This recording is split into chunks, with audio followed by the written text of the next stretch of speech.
Hello, everybody, and welcome to my top 5 likes and my top 5 dislikes for Legend of Korra, Book 3, Change. My name is Necroxis, and as you might remember, or maybe you didn't because you didn't watch them, but I gave my reviews on basically every single episode of Book 3, and even though I said at the last episode that I wasn't going to watch Book 4, I figured since it's the last season, I might as well watch it. I'm going to be reviewing those as well. But before I do that, I wanted to give my top 5 likes and dislikes of Book 3 because I got a lot of flack from people on my reviews as a whole, basically telling me that I was being very unfair to Korra Book 3, and I wanted to at least explain some of my reasons why more clearly, as well as tell you that there were things I did like about Legend of Korra, even though I did say those in my videos, but people tended to not realize that or acknowledge it. So, this, by the way, before I begin, is off the cuff, basically, so it's not scripted, so expect to maybe hear me repeating things. But more importantly, I have not seen episode 1 of Book 4 yet, so keep that in mind when you hear me talking about characters who inevitably are going to show up in Book 4. So, I just want to let you know, please also don't spoil anything in the comments below. This video is going to be out today, and then tomorrow I'm just going to watch episodes 1 and 2 together, because I kind of was putting it off watching episode 1 just because of other real-life things happening. And I figured, it's already Wednesday when I'm recording this, so I'll just wait until episode 2 comes out, and then I'll review the first 2 together. So, here we go. I'm going to begin with my dislikes because I want to end on a more positive note, because I still am hopeful that Season 4 can wrap things up sufficiently and to my liking and in a positive note. So that's how we're going to end the video. So we're going to begin with the top 5 dislikes. So here we go. Number 5. I feel like people aren't going to expect this one to be on the list, and I only mentioned it I think one time in all of my videos, but it really bothered me. And number 5 is Jinora becoming kind of a Mary Sue character. Now, to be fair to Book 3, this actually began at the very end of Book 2, but it followed through into Book 3 to the point that I had to begin mentioning it because how much it annoyed me. And when I talk about Jinora becoming a Mary Sue, I specifically mean with regards only to her powers, I don't even know how, this show doesn't even really explain it well, but her spirit powers, her powers over the spirit world, whatever they may be. A major problem I have with it is, A, it's so vague that it seems like it could not exist until the story needs something to happen, and then all of a sudden, oh, remember, Jinora can teleport, or she can send her spirit through the physical world to go spy on people. I remember bringing this up when she ends up seeing the Red Lotus's plan. She just sends her spirit, and it goes through the world, and she finds it. And, that didn't make any sense. That felt like a giant Deus Ex Machina that they needed the rescue team needed to suddenly know where people were, and they couldn't think of any other way in the storytelling to do that other than just have Jinora send her spirit through the rocks in the ground to find the captured airbenders. I really didn't like that. That is such poor storytelling. Deus Ex Machinas usually are indicative of people who don't know how to wrap up or conclude a story thread they're doing, so they kind of just throw something in there to be like, oh, this is how we fix it. An example from another game is in World of Warcraft, and I know people are not going to be surprised when I make this analogy, but with Sylvanas, she has multiple Deus Ex Machina. One of them are her Valkyr. Another one, I would argue, some people might not agree, is the Forsaken Blight. They kind of both are used when the Forsaken seem to be losing to just suddenly fix that problem and make them win. So that's my biggest problem with Jinora. And I could also talk about how I'll even read from the Avatar wiki what her how they describe her spirit abilities, and even the fan site that explains this crap can't really explain what Jinora's stuff is. It is quote, during harmonic convergence, Jinora's spiritual prowess was enhanced, and she was capable of manipulating and generating light, a power crucial to saving Rava and Korra. What does that mean? It still made no sense at the end of Book 2 when it seemed like Rava was dead after Vaatu had basically become, as for Vaatu had merged with Unalaq and they became like Kaiju Unalaq or whatever. After that happened, it seemed like Rava was dead. And then suddenly Jinora just appears down from the sky as like an angel and saves her. Like, that was never explained.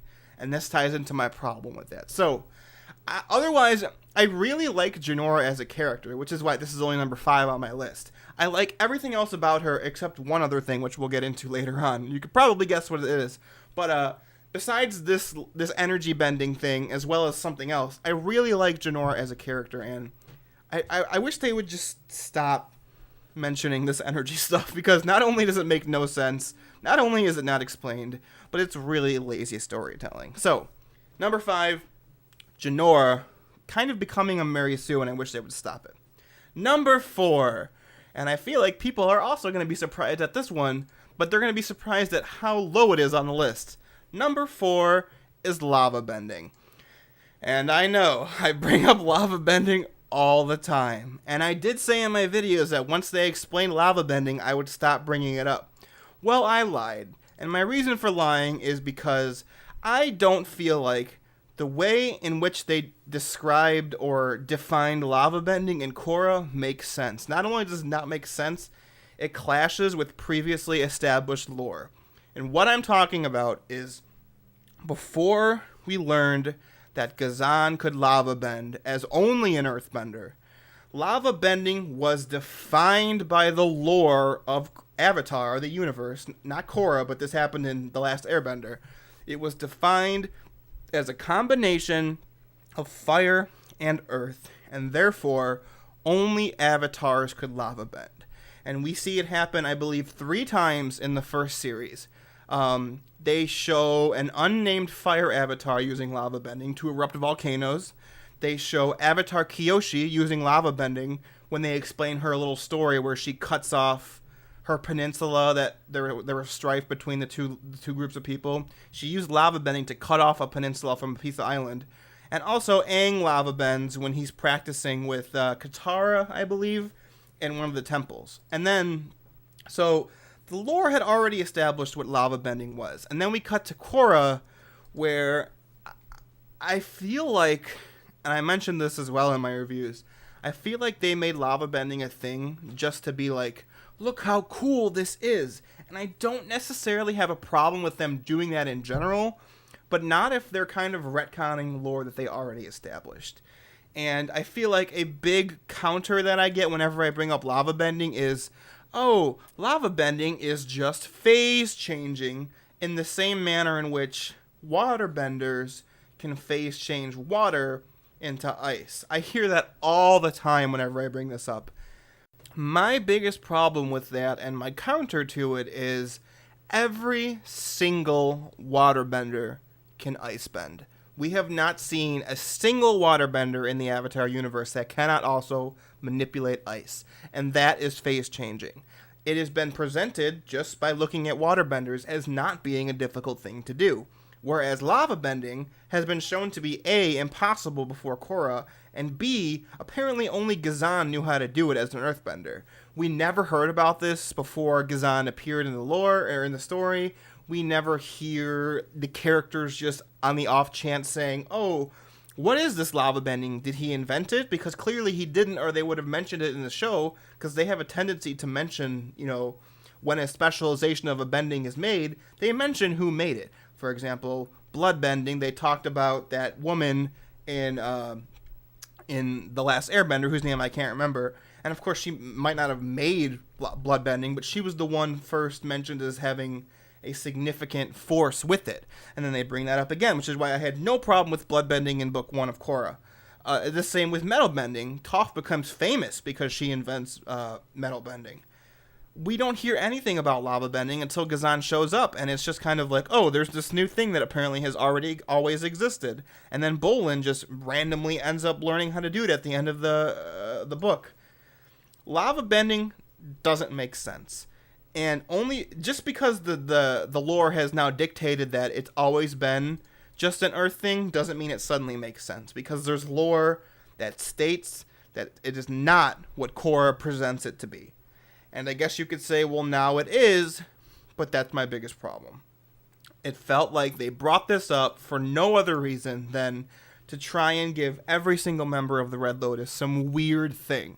Because you had Zahir with his bullshit randomly learning airbending. You had Ming-Hua with not having arms. You had Pli being Combustion Girl. So therefore, what could an Earthbender be that was unique? This is what I'm thinking the creators thought. What could we make Kazan have that was unique? Give him lava bending. I just think it's really easy storytelling. It's lazy storytelling. They're conflicting their own lore, and I just don't like it. And even with the explanation of face changing, I don't agree that excuses it. And I actually think it's just kind of wrong based on what I already brought up here. So, number 4, lava bending. Now, number 3. Can you guess what this one's going to be? Because I'm pretty sure most people who watch my reviews could put together that lava bending and one other thing would be on this list. Number 3 is Kai. Kai as a character as a whole. I know. Very surprising. Aren't you shocked? I don't understand the purpose of this character. That's my problem with it. I think comparing Korra to The Last Airbender, in The Last Airbender, every single character served a purpose. Sokka was the comedic relief, but also he was the non-bender who was kind of also like the leader of the group. He was the non-bender that became the leader because he was smart, he could develop strategies, he knew what he was doing for the most part. But he also had the comedic elements. Sokka served that purpose, and then you could just point out everybody else. They kind of served the role as being that bender. You know, Aang being the Avatar and the Airbender. Then you had, Katara being the Waterbender, blah, blah, blah, Zuko, Fire, Toph, Earth. I don't understand what role Kai serves. He can't even be the one who serves as the child role of the series because there are many children in Korra. I mean, all of Tenzin's family, the 3 children, could serve that role. Jinora serves that role. She's an airbender and she is a kid. Kai serves no purpose. And furthermore, he's annoying. He's an annoying trope of a character that serves no purpose. He's that obnoxious character who starts out as a street tough kid who had no parents and he was an orphan and he lived on the streets and he had to do what he could to survive, and then he got airbending, but now he's reformed and he's a good guy. Like, that is one of the most overused storylines for any character ever. And even worse, they put him into a relationship with Jinora. Talk about making an amazing character go down a peg. So that's my problems with Kai in a nutshell. Also, I forgot to mention, he should be dead. Based on what happens at the end of Book 3, how far he fell, the explosion hitting him right in the face, falling many stories, and then landing on a tree. There is no way anyone would have survived that if they were unconscious, even if they had airbending. The only reason Kai survived is because of plot armor. I don't like the character, he serves no purpose, and he's an annoying trope. So number 3 of my top 5 dislikes is Kai. Now, can you guess what numbers 1 and 2 are? You probably could guess number 1, since I haven't brought it up yet. But number 2 I think might be surprising. I'm going to call this, even though number 2 are 2 characters together, I'm still counting this as 1 point. My second most disliked thing about Avatar Korra Season 3 is Bolin and Mako. Their entire role this season. Not only do they feel entirely pointless, but Bolin specifically is annoying to the nth degree. He is not in the same vein of a comedic element as Sokka was in The Last Airbender. I felt that Sokka was legitimately funny. I felt Sokka's role as a comedic element served a purpose. He had to be funny because of how he was brought up in the Northern Water Tribe. He was the only man there. He felt like he had to be the leader. And because he didn't know how to do that, he kind of turned toward comedy in addition to other things to try and relieve the stress from that. Bolin, not only is he not funny, but unlike Sokka, he also doesn't do anything else. Sokka, in addition to being funny, served a purpose. Like I already mentioned, he was the leader of the group. He was smart. He was also a good swordsman. He had many things going for him. He was multifaceted as a character. Bolin is not. Bolin is, as a character, the earthbender who tries too hard to be funny. There was no other part to that character. I had thought they were going to develop him more in Book 3 after they kind of just tossed him aside in Book 2 as being, I don't even remember the name of the thing he was. Nuktuk, I think it was. The star of the movers. Like, that whole subplot in Book 2 was just ridiculous. But I assumed, Book 3 they would develop him a little more. And they didn't. They didn't develop him whatsoever. They gave him lava bending at the end. That's not really developing him as a character. That's just kind of giving him a new power. That's like giving a super boring character the ability to shoot laser from their eyes. They're still really boring. They just have a new power too. That's how I feel about Bolin. Now, if we can turn to Mako, I think Mako in a way is even worse because Mako suffers from selective amnesia, where he had the ability to solve major problems of the season, but the storyline, the writers of the story were so lazy that they couldn't figure out a way to do it without Mako seeming like he had selective amnesia. What I'm talking about is two specific locations. One, all of his fights against Ming-Hua. Like I mentioned in my reviews more than once, he just needed to shoot lightning at her and he would have won. The first time they fight in Zaofu, he gets his ass beat by her and he doesn't use lightning. That made no sense to the story. Mako was shown to be a smart character, at least kind of. I mean, he was a detective. He's the one that discovered the conspiracy in Book 2. He's shown to be at least semi-intelligent, and the idea that he just couldn't connect the idea that using lightning on a woman who's using water connected directly to her body, I can't buy that. That's bullshit. They only did that because they needed Ming-Hua to win in that moment, which is funny because then when you see her die at the end, the only reason she does is because Mako uses lightning on her.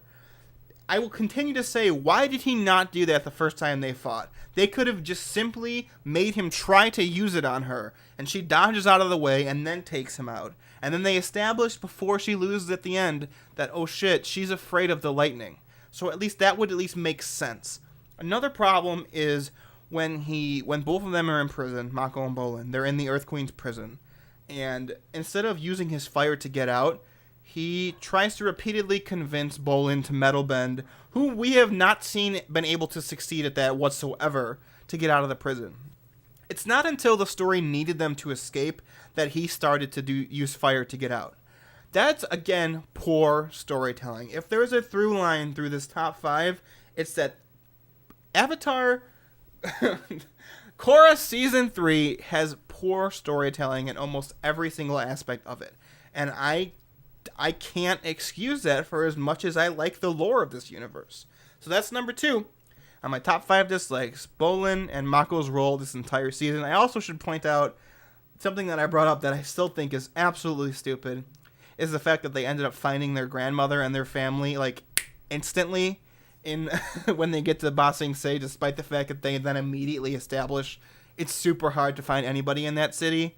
Talk about... that, again, poor storytelling. So, that's number 2. Finally, number 1. I haven't talked about him at all in this top 5 yet, so it shouldn't be surprising who is number 1 on this list. My number 1 dislike of The Legend of Korra Book 3 Change is Zahir. And when I talk about Zahir, I'm going to make this point kind of more broad as well. Zahir as a whole, Zahir's power set, how he obtained his powers, his plan, and kind of the whole storyline of Season 3 as a whole. So I guess let's begin. Zahir as a villain, I get what they were going for. Let me just start out with that. I understand what they were going for when they made Zahir the villain. I get it.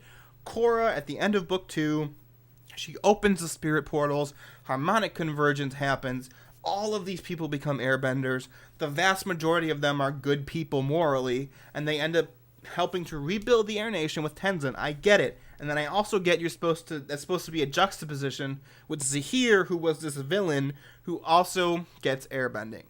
I get it. I understand. And if that's just what Zahir was, and I ignore everything else that I don't like about him, that's a good idea. It's a cool storytelling idea.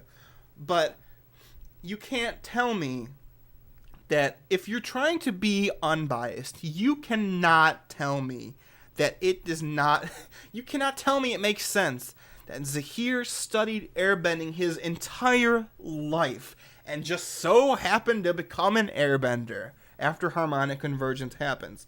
That is too big of a leap for me to make to consider that good storytelling.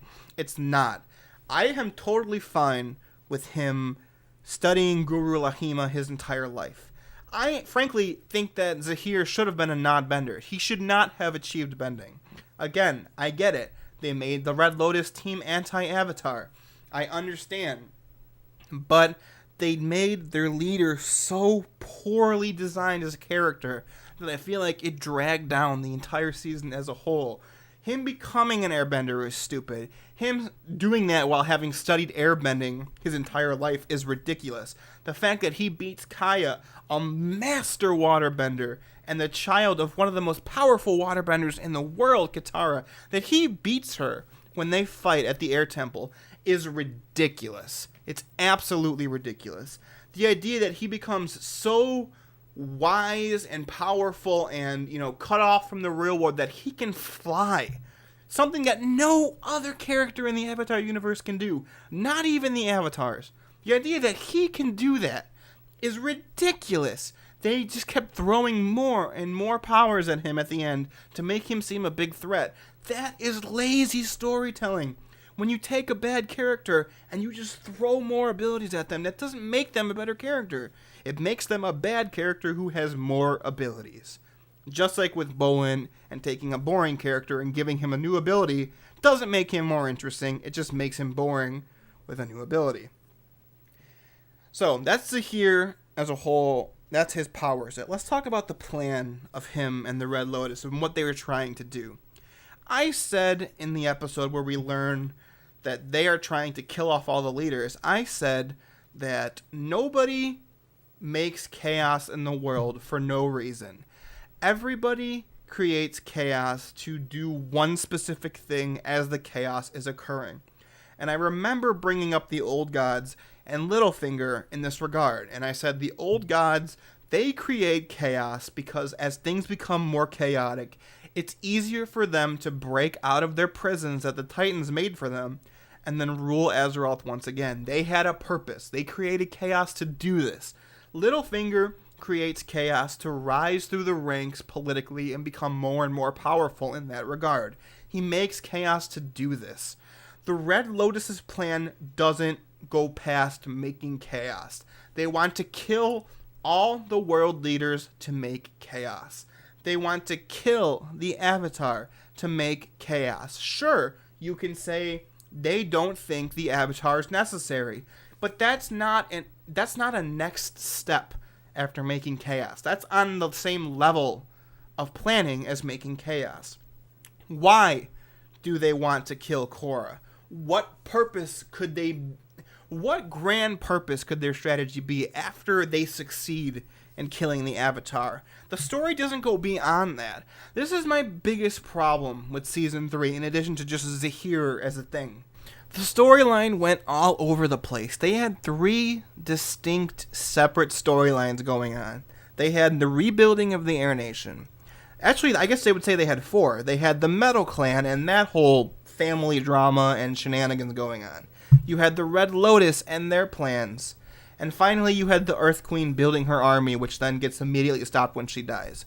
You had these 4 separate, distinct storylines that they just jammed together at the very end and pretended that this was some one cohesive thing that they were building through. They didn't. It didn't feel that way to me. Other people can feel free to disagree, but I just don't. It seems like they went into Book 3 not knowing what was going to happen at the end. They kind of just were making it as it went along. And I guess you could say, well, no, because they do bring up stuff later on that they referenced. For example, we could bring up lava bending. They referenced that several times, foreshadowing Bolin to have water bending. They referenced Aiwei, the advisor to the Earth Clan, conversing with Zahir in the spirit world. But still, again, to me, that felt like after the fact things that they put in to try and pretend that this was all one cohesive plan. They even do that with the Red Lotus's plan, and I brought this up. They made it seem like they were connecting all 3 seasons when Zahir brings up, Amon and Vaatu, or Amon, again, Amon. In Korra, it's Amon. In StarCraft, it's Amon. Bringing up Amon, Unalaq, and Vaatu, it felt like they were, again, just trying to combine all the stories of the seasons into one and act like they've made one cohesive story. Sorry, I just don't buy it. This season felt like a disconjointed mess, with a villain whose power set doesn't make sense, who kept getting more and more powerful as the season went on, with no explanation whatsoever of why or how he can be so, and with a plan that kind of really goes nowhere after they finish the first step of it. So, that's my top 5 dislikes. Once again, number 5, Jinora beginning to become a Mary Sue. Number 4, lava bending. Number 3, Kai. Number 2, Bolin and Mako through the entire season. And number 1, Zahir, his power set, his plan, and kind of the storyline of season 3 as a whole. I know that last one I kind of crammed like 4 things into one point, but it's my list, so I can do whatever I want. Deal with it. Alright, so getting into my top 5 likes, this won't probably be as long because I have less to say about things I like versus things I dislike, so let's begin, and we're going to begin with the more abstract point. So, my number 5 top like of Korra Season 3 change is the animation, and I mean the animation as a whole. The animation this season is amazing, and it's going to tie into point number 4 that I'm going to bring up in a second. They're kind of both the same thing, but to be honest, I couldn't think of 5 complete separate things to say that I liked about this season, so I split basically 2 of the same things in number 5 and number 4. But anyway, the animation, from the characters' expressions to how they look, to the places that they go to the fight scenes, to just the background, everything in this season looks fantastic. I would even go so far as to say that the animation this season tops all of the other seasons in Korra and all of the seasons in The Last Airbender. I think the animation this season is just amazing. So, that's kind of short, so we're going to go right into number 4, which is the fight scenes. Just like with the animations, I feel like the fight scenes for this season were the best in either series in any season. They are just fantastic. My absolute favorite thing in either series when it comes to a fight scene is when Kaya is fighting Ming-Hua, and she kind of is knocked off the edge and then comes up with her tentacles and just wrecks shop. I got so fanboy, like, screaming when that happened, because it was like one of the coolest things I've ever seen in any animation anywhere, any show I've ever watched. I think the fight scenes in this season are just fantastic, and I desperately hope that they keep them going, being this high quality, into season 4. So, that's number 4. And I can already tell this is going much faster than a dislike. So, number 3 is the Red Lotus as a whole minus Zahir. If you take out Zahir, I think the Red Lotus, the individual characters of the Red Lotus, not their plan, not their leader, not Ghazan's stupid lava bending, but them as characters I think are great. I love Ming-Hua so much. I brought this up in the episode where she fights Kaya, but I wish that she was the actual villain and the leader of the Red Lotus instead of Zahir. I think she's ruthless enough to be a villain. I think her power set makes sense. I don't think they nonsensically and stupidly gave her powers to make her seem better than she should be. I love her voice. I love her animations. I love her fighting style. I love the unique way they made the character having no arms but using water as arms.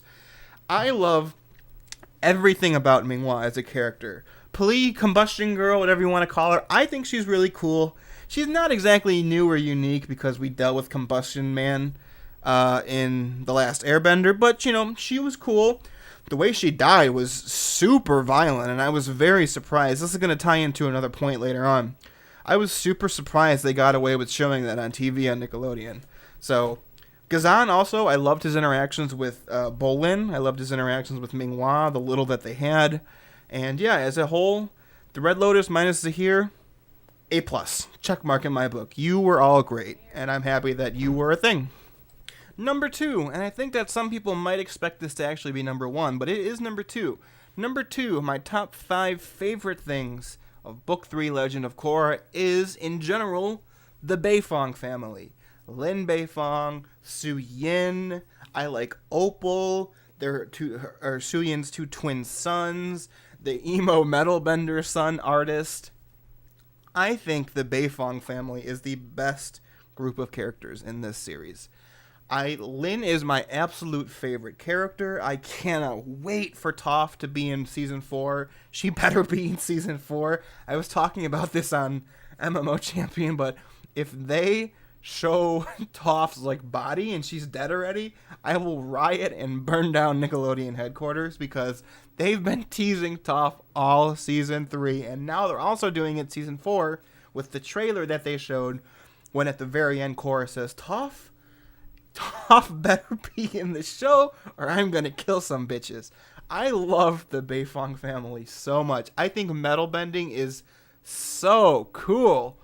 It's the reason why I would why earthbending is my second favorite style of bending, because metal bending just is amazing. Sand bending is really cool. My favorite, by the way, is water bending, because I just think it's awesome, and not because of blood bending, because that's OP as shit. But I like water and ice. That's why it's my favorite bending. But earth is easily number 2, and it's very close.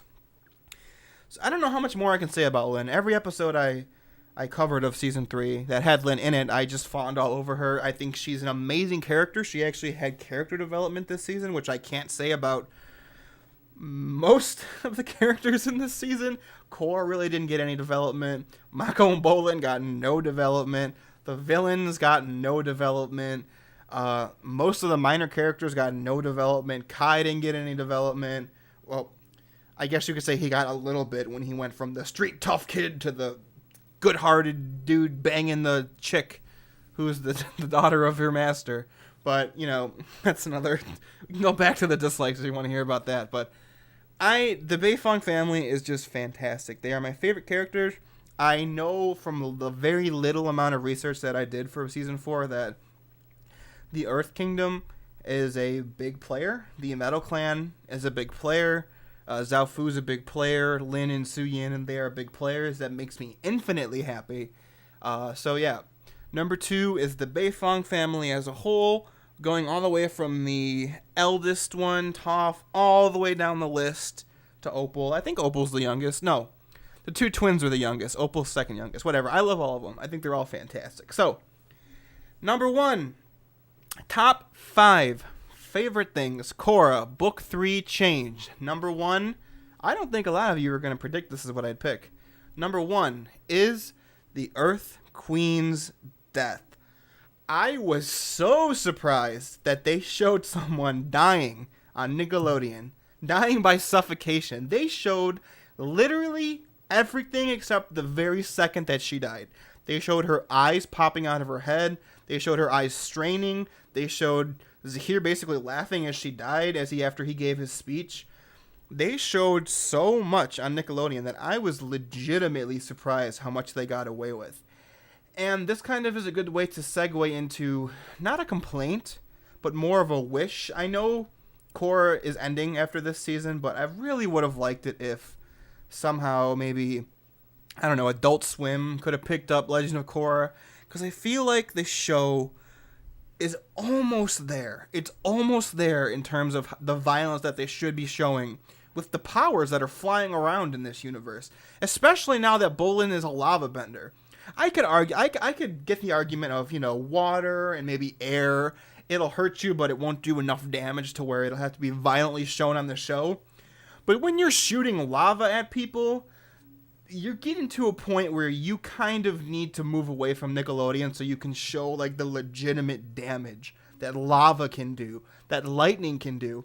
If you go back and watch Ming-Hua's death when she gets shocked to death by Mako, there's a very few seconds where if you pause it, you can see how graphic it is, but it goes by really fast, so I don't think most people got it. Her death as well was very violent. The deaths this season are horrifically violent. Ming-Hua gets electrocuted to death. The Earth Queen gets suffocated, and we watch it happen. P'Li explodes her own face, and basically, if we would have saw the next 5 seconds of that, her head would have been gone. I feel like this should have been on Adult Swim, or maybe even like it would never happen on HBO. But if it was on HBO, we would then see the results of the bending that we should see. I feel like we should see that because it gives the viewer an understanding of how dangerous these kinds of bendings are. And that is why I love the Earth Queen's death. I was so surprised they did it on the show. Even though I hate Zahir as a character, I think he's easily the worst villain, just based on his character type, his power set, all of that. I love that scene so much that I can just forgive all of that. The Earth Queen's death, easily my favorite thing of Legend of Korra, Book 3, Change. So, let's recap my top 5 likes, because I already recapped the top 5 dislikes. Number 5, the animation. Number 4, the fight scenes. Number 3, the Red Lotus, minus Zahir. Number 2, the Beifong family as a whole. And number 1, the Earth Queen's death. I guess you could also say slash the other major deaths as well. But I think the Earth Queen's was since it was the first one, it was kind of the more shocking one. So that's why I picked that instead of just all of them in general. But yeah, there you go. So let me know what you guys think about this top 5 likes and dislikes. Let me know what your top 5 and dislikes and likes of Book 3 Change are in the comments below. And I will see you tomorrow where we review the first 2 episodes of the final season of Legend of Korra. I just want to say I will go into it as unbiased as I possibly can. Of course, if Kai is back, I'll still be pissed off at Kai because I don't like him. But if Lin is back, I'll still love Lin because I love her. But I am saying this legitimately. I will give Book 4 a fair chance when I review it.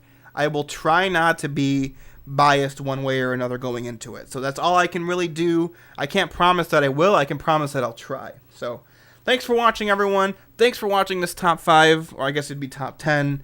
Once again, let me know your thoughts and your top 5 either way in the comments below. And I'll see you tomorrow for the review of the first 2 episodes of Season 4. Thanks, guys. Farewell.